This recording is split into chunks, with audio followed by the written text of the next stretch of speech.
I recently did a video about Sandbox campaigns, and as I was going through the comments section, I realized that there were a lot of people who were complaining about how boring they thought that style of gaming was. And I think there may be some misconceptions about what the game master's role is in a sandbox campaign. I think there may be a belief that the game master doesn't do anything. Like he just kind of sits on his hands and the players role play with one another and that's it.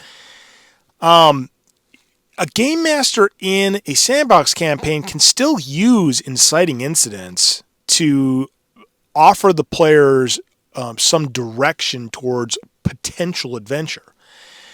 But I think the difference in the way you would use a plot hook in a linear campaign versus the way you'd use plot hooks in a sandbox campaign differs. In fact, I don't even really like the term plot hook because it conveys this idea that there's a plot to begin with, like the game master has written a story with all these pre-planned narrative beats, and I don't like that. I think that the story of the game unfolds as the players interact with the world, as opposed to this play that the GM has written out.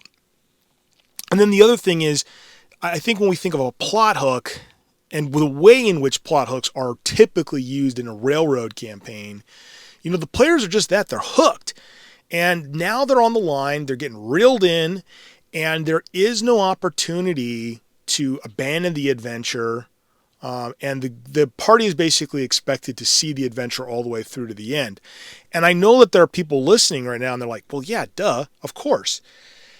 And I think most conventional wisdom, when I go and I listen to the way in which people are trying to offer advice to game masters, it's always kind of the same thing. It's how do we get the players to bite on the plot hook, and how do we get them to stay pursuing the adventure, not abandon the adventure? But to me, when I'm using inciting incidents or laying out adventure seeds for my sandbox, I think of it more like breadcrumbs. And so the breadcrumbs convey to the players where all of the different adventuring paths are, and there's always going to be more than one at any given time. And the most important thing I do with the breadcrumbs is I provide the players with information. And this is really, really important because if the players have choice, they need to be armed with enough information to make intelligent decisions about how much risk they want to take and be able to balance risk versus reward.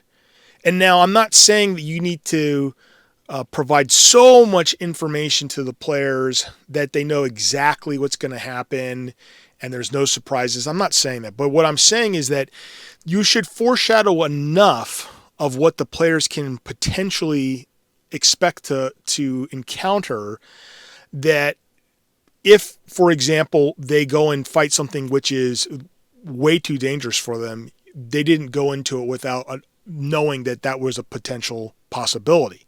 In fact, in my mind, I really dislike the idea of game masters trying to balance encounters and make fair fights for the party.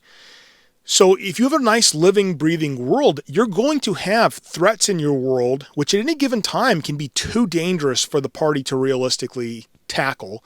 And you will also have antagonists in your world, which the party can probably fairly easily defeat.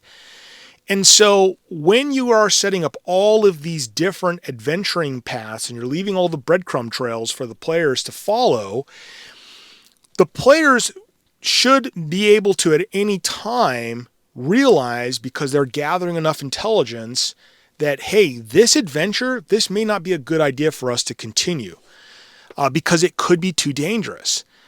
And so, an example of that could be something like, the players hear a rumor of a monster that's terrorizing the woods in the south. So they pack up, they start heading south, and as they're going down the roadway, they encounter another band of adventurers, and these guys are just smashed up, and they tell the party, we've lost 2 of our adventuring party members in the woods, and there is something horrifying in there. You need to turn back. And at this point, the party may still continue going south, and maybe they run into some local hunters or someone who lives in a nearby hamlet, and they say, "Hey, look, we this famous dragon slayer, he just entered the woods, and so you guys are late. I'm pretty sure that Sir Roderick's going to probably kick the shit out of whatever's in there."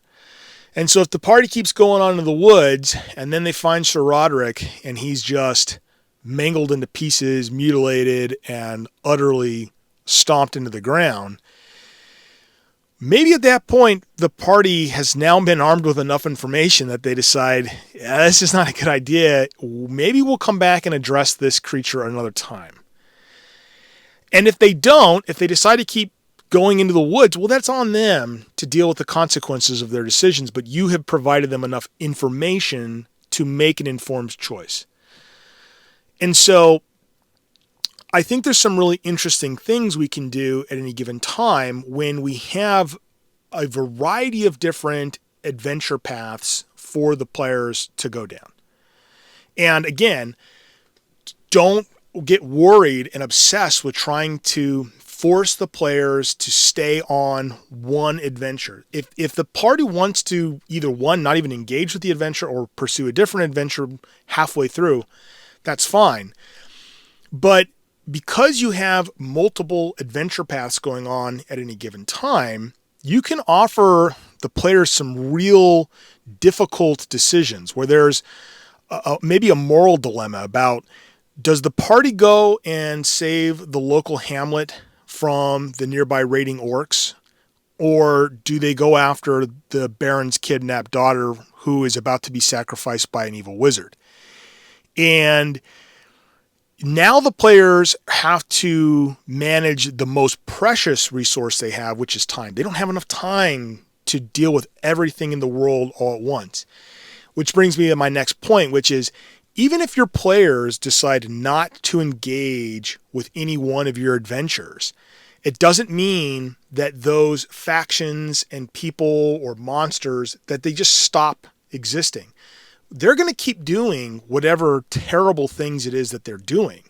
And there should be very real consequences and repercussions for the players not dealing with them.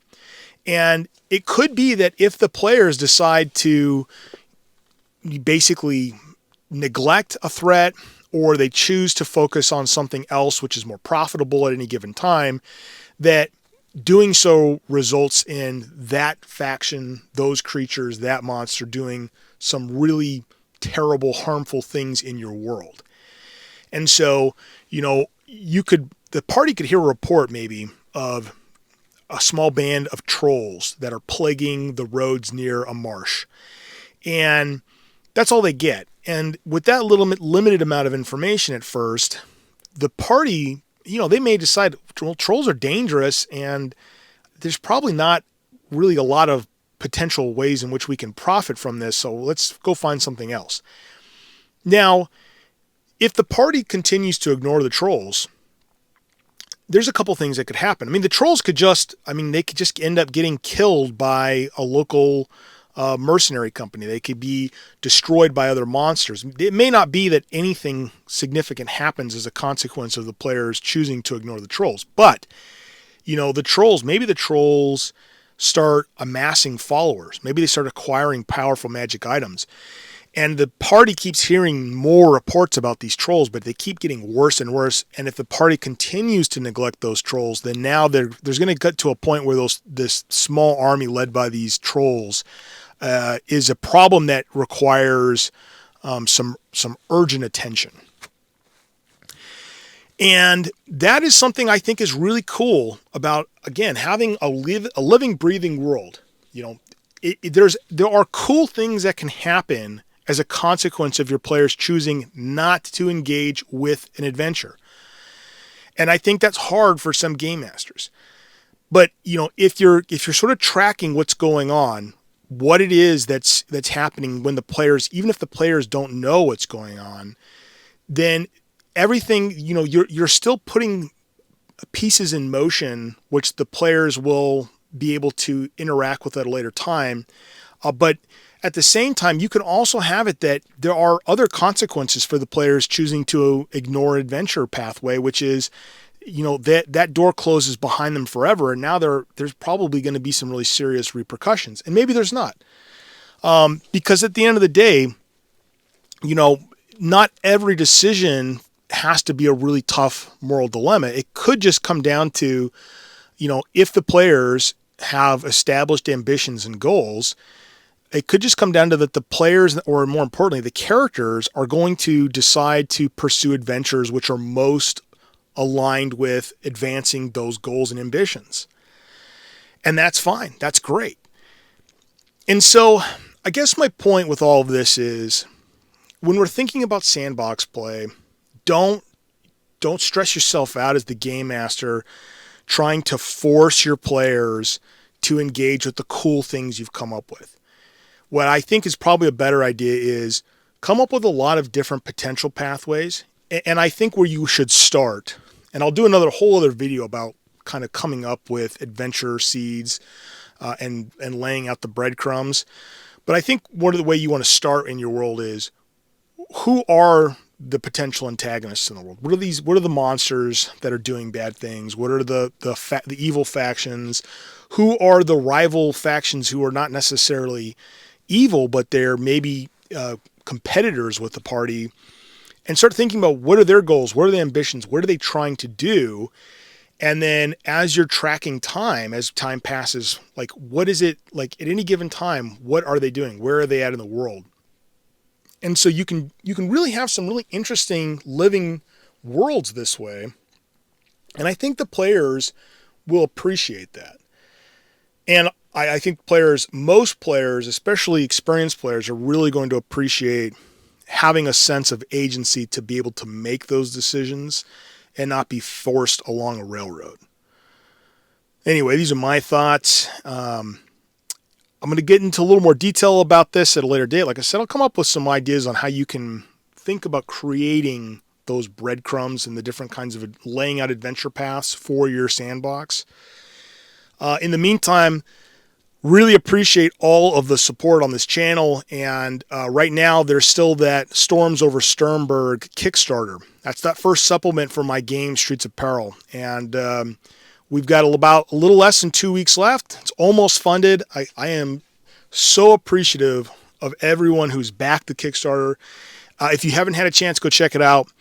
There's a bundle option. So if you have not had an opportunity to get your hands on a copy of Streets of Peril, this Storms Over Sternberg campaign, the bundle, is a huge amount of savings. You're going to get the beautiful hardcover Streets of Peril book, the hardcover Storms, and both digital copies. I think the total price is $60, and that's a killer deal. So thanks for hanging out with me, and I'll talk to you guys again soon.